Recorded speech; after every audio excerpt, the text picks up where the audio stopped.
First step was to make a couple of wheels, so I'm cutting down some 1/2 inch OSB into some 2 foot by 2 foot squares.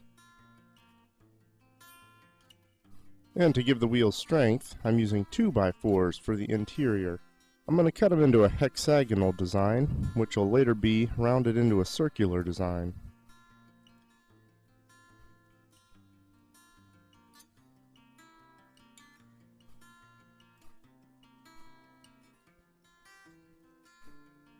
And here's how it's going to be laid out.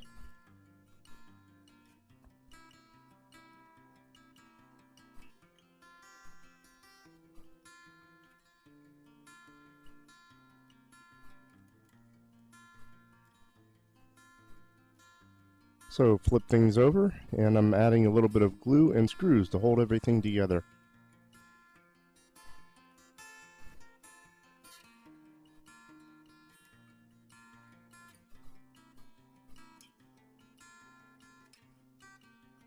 Okay, I need to mark off the center so that I not only know where to drill the hole for the axle, but also I need it to make the radius. And here's my compass, just a simple stick with a screw in one side and a hole in the other. I'm going to use this to draw my 1 foot radius because I'm building some 2 foot tires.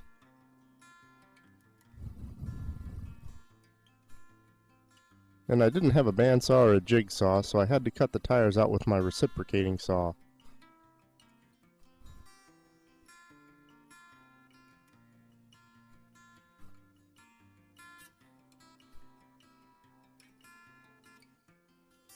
And there we have it. It's not exactly perfectly circular, but it's going to be rolling around outside, so it isn't going to matter. And now it's time for the hole for the axle.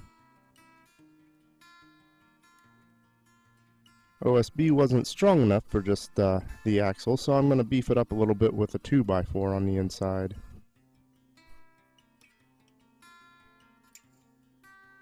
Once again, some more glue and screws.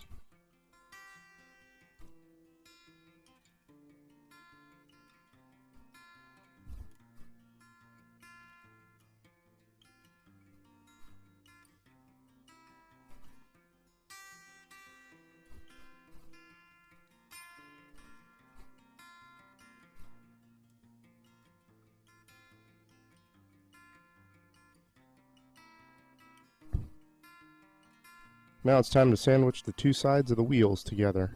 So more glue, and eventually I'll be adding some more screws, but this time I'm using some 3-inch screws instead of the 1.25 inch I was using to hold the OSB on.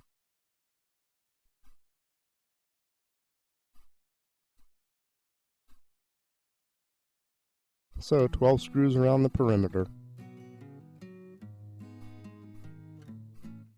I've also decided to strengthen up the axle by combining the two pieces of 2x4 together with some more 3-inch screws, so 6 more screws.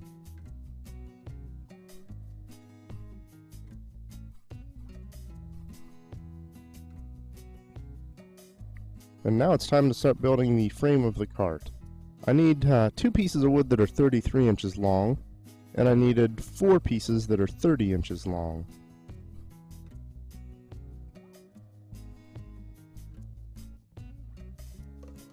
I decided just to hammer together the arch itself since all the weight is going to be going straight down.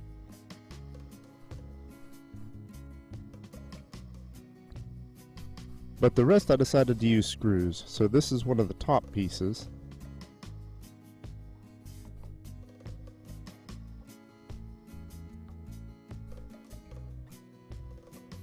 And this is the front piece.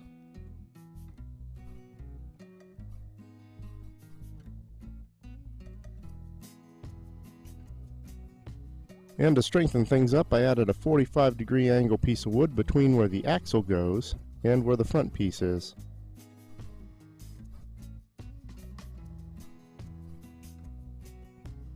And I also added some 45-degree angle pieces of wood on the back to form the arch. This is one side, there'll be an identical piece on the other side.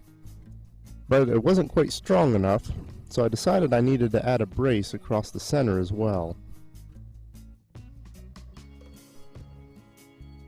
And there's with the 2x4 added to the top, which will act as a lever to steer and pull with. Now it's time to dress up the axles, which are nothing more than black pipe. I decided to go with some sandpaper to clean it up, and then a file to smooth it down.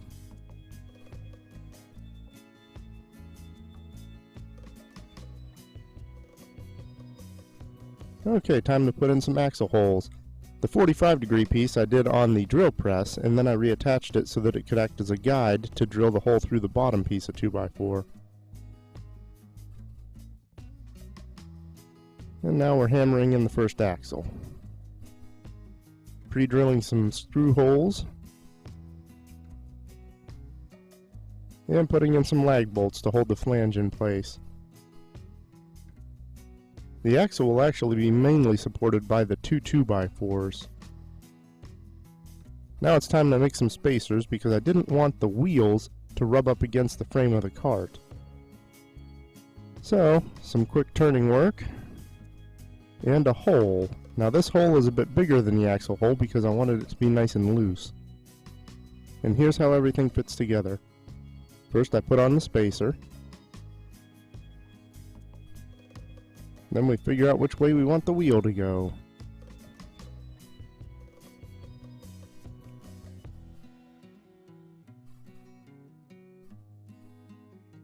The next step is a large washer, and then an end cap.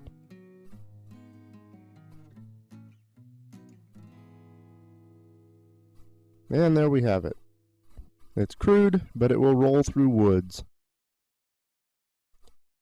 And I decided to just go ahead and buy a hand crank winch from Harbor Freight. It was only $23, and I think it's a lot easier than trying to use rope. Now I needed a way to dangle the steel cable off the back, so I decided to go with a piece of black pipe, and I just sandwiched it between two pieces of 2x4. Everything's going to be attached with 3-inch screws from the sides and the bottom.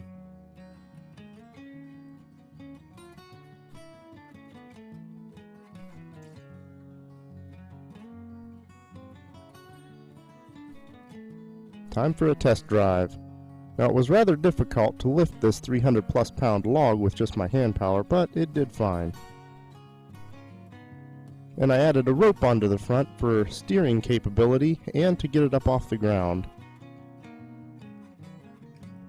And it was actually quite easy to move this entire cart by my own hand power through the woods.